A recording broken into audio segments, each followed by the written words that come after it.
Ada beberapa jenis boiler atau ketel uap yang digunakan untuk berbagai jenis keperluan, dari mesin uap, turbin uap, pembangkit listrik, dan lain sebagainya, seperti haystack boiler, vertical boiler, cornice boiler, dan lain sebagainya.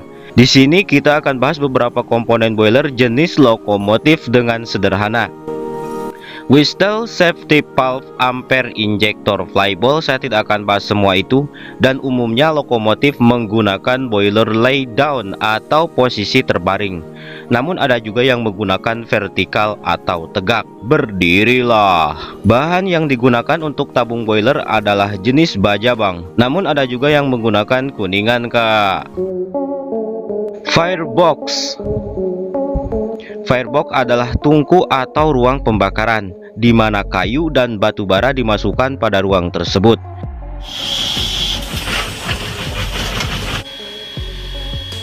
Untuk menstabilkan penyalaan agar api tidak mudah padam, maka dibutuhkanlah fire tubes atau pipa-pipa kecil yang berjajar di dalam permukaan ruang bakar. Selain untuk menstabilkan penyalaan, pipa-pipa ini juga berfungsi untuk membuang asap hasil dari pembakaran. Karena seperti yang kita tahu, api yang menyala dan menggedur-gedur di dalam ruangan dengan kepulan asap akan membuat api tersebut padam. Jadi pipa-pipa ini fungsinya untuk membuang asap dari sisa pembakaran. Sebenarnya kalau dijabarkan ada 3 fungsi bang.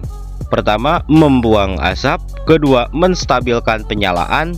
Ketiga, menghantar udara panas api karena pipa-pipa ini menjulur di tengah air. Untuk panjangnya menjulur dari permukaan dalam ruang api sampai smoke box. Smoke box adalah ruang di mana kepulan asap hasil pembakaran yang melalui pipa-pipa, yaitu terkumpal pada smoke box.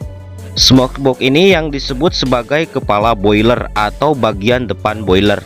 Pada bagian depan atau smoke box ini memiliki pintu yang salah satunya berfungsi agar mudah untuk membersihkan tubes atau pipa-pipa kecil jalur asap agar tidak tersumbat. Setelah kepulan asap mengumpal pada smoke box, kemudian asap tersebut terbuang melalui chimney atau cerobong. Fungsi cerobong selain untuk membuang asap juga sekaligus membuang uap dari mesin, katakanlah knalpot. Itulah mengapa ketika lokomotif sedang melaju, asap yang terbuang pada cerobong itu kayak tertiup atau terhempas berjeda-jeda. Nah, itu adalah hempasan pembuangan uap dari mesin bang.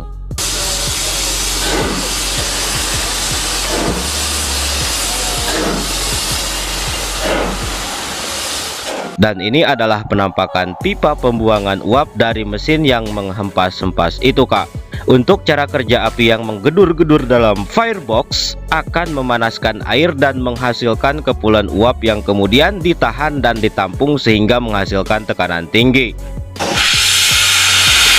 Ya seperti itulah bang, macam kita bakar kaleng yang berisi air lah. Dan air yang digunakan adalah ya air biasa bang, maksudnya tanpa campuran-campuran apa gitu. Ngomongin soal air, ruangan air pada boiler itu tidak hanya tertampung pada bulatan boilernya saja, tapi juga merambat memasuki celah atau ruang kecil pada pinggir atau permukaan bagian sisi dan belakang firebox. Untuk penampakan ruangannya seperti ini.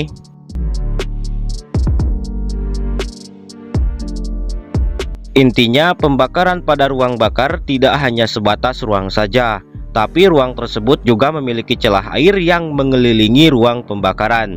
Jadi walaupun pembakarannya di belakang, tetap saja membakar atau memanaskan air di sekelilingnya. Dulu saya pernah buat boiler jenis lokomotif seperti firebox, pipa-pipa kecil, ruang air pada firebox, namun sayangnya gagal.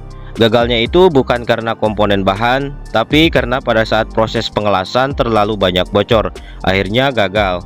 Padahal pengapian sudah keren pak. Seandainya waktu itu berhasil, mungkin sudah ditampilkan di YouTube lah.